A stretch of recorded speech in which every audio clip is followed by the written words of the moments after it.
Bonjour, nous nous retrouvons encore au pied du Créateur des cieux et de la terre, afin de recevoir de lui l'instruction et ainsi faire les choix appropriés pour notre existence.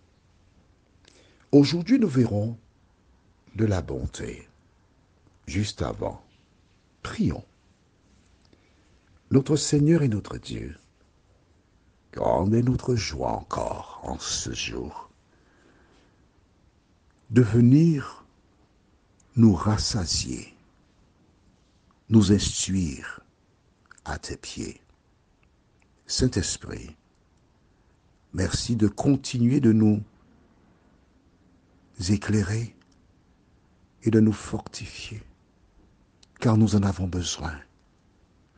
Merci de faire tomber de nos yeux les écailles et permets que nous puissions, Seigneur, grâce à la parole, non seulement te connaître, mais marcher dans les voies que tu as tracées déjà pour nous, nous t'en prions, au nom de Jésus et pour ta gloire éternelle. Amen. Rappelle-toi, nous allons relire dans 1 Samuel 15, à partir du verset 1er jusqu'au verset 3. Samuel dit à Saül, « C'est moi que l'Éternel a envoyé pour trôner roi sur ton peuple, sur Israël. Écoute donc ce que dit l'Éternel. Ainsi parle l'Éternel des armées. Je me souviens de ce qu'Amalek fit à Israël, lorsqu'il lui ferma le chemin à sa sortie d'Égypte. Va maintenant, frappe Amalek, et dévoué par interdit tout ce qui lui appartient. Tu ne l'épargneras point, et tu feras mourir hommes et femmes, enfants et nourrissons, bœufs et brebis, chameaux et ânes, tout ce qui appartient à Amalek. » Et j'ai eu l'occasion d'expliquer que, premièrement, l'attitude d'Amalek. Deuxièmement, il avait le temps de se repentir. Et troisièmement, il y a un moment où il y a un jugement par rapport aux actes posés. D'accord. Je t'entends, hein?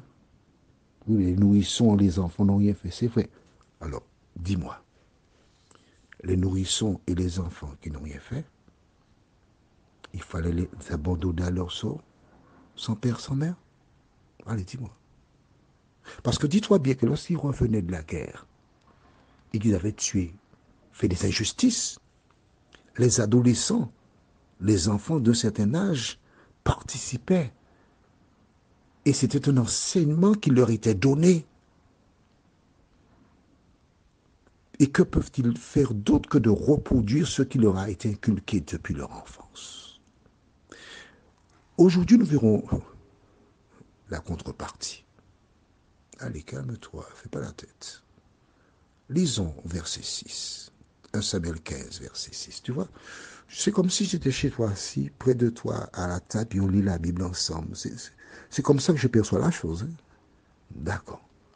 Mais ne mets pas un couvert pour me dire reste déjeuner avec moi parce que je ne peux pas, tu sais. Je ne suis pas là physiquement. Lisons verset 6. 1 Samuel 15, verset 6. Il dit aux Kéniens, allez, retirez-vous, sortez du milieu d'Amalek, afin que je ne vous fasse pas périr avec lui, car vous avez eu de la bonté pour tous les enfants d'Israël. Lorsqu'ils montèrent d'Égypte, et les Kéniens se retirèrent du milieu d'Amalek. Ah, voilà. Alors je te raconte, c'est comme si j'étais là. Tu te rappelles? Nous avons vu hier, au verset 5, Saül marcha jusqu'à la ville d'Amalek et mit une embuscade dans la vallée. Il y avait une vallée, non pas une des vallées. Et donc, ils ont mis une embuscade, c'est-à-dire qu'il n'y a pas moyen de sortir. Et on assiégeait ainsi des villes. Il n'y a plus de vivres, il n'y a plus d'eau, il n'y a plus de nourriture, on est obligé de se rendre. Et l'embuscade étant bien réalisée, voici Saül qui s'adresse aux Kéniens qui sont là, chez Amalek. Et il dit clairement à ces personnes, vous avez eu de la bonté envers Israël. Sortez du milieu d'Amalek. Si vous ne voulez pas périr avec Amalek. Voici les Kéniens qui avaient fait le bien, qui avaient fait preuve de bonté. Leur vie était épargnée. Mais Amalek qui avait fait le mal, le jugement devait s'abattre sur lui. Est-ce que tu vois comment Dieu est juste? C'est Amalek le coupable. Les Kéniens représentaient un peuple suffisamment fort, puissant. Hein? Mais pourquoi sont-ils sortis? Pourquoi ont-ils laissé tomber Amalek? Pour deux raisons. La première, c'est parce qu'ils étaient bons. Mais oui, ils firent preuve de bonté à l'endroit d'Israël. Et parce qu'ils firent preuve de bonté, ils furent épargnés, mais aussi dans leur bonté, ils savaient fort bien qu'Israël ne leur avait pas fait de tort. Ils savaient fort bien lors du passage parce que lorsqu'Israël passait, il proposait de payer pour l'eau consommée, qui n'avait eu aucun problème avec Israël. Et comme ils savaient le type de relation qu'ils avaient avec Israël, ils sont sortis. La deuxième chose importante, et là je m'adresse à toi, fais attention aux personnes que tu fréquentes. Je reprends? D'accord. Fais attention aux personnes que tu fréquentes.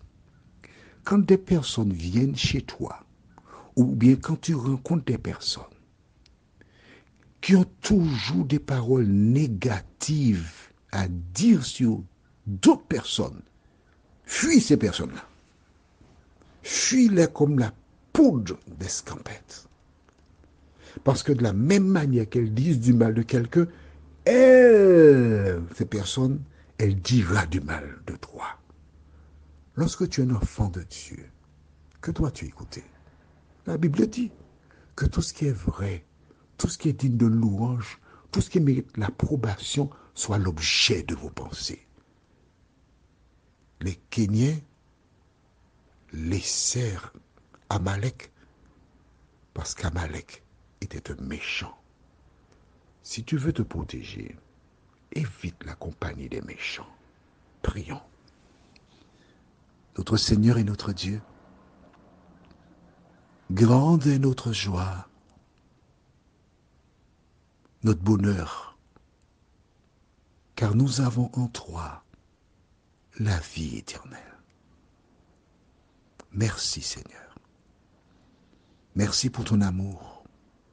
Merci pour la parole qui nous rappelle qu'il est de notre intérêt de faire preuve de bonté envers toutes celles et ceux que nous rencontrons. Que le Saint-Esprit scelle ces paroles dans nos cœurs et nos pensées. Au nom de Jésus, pour ta gloire éternelle. Amen.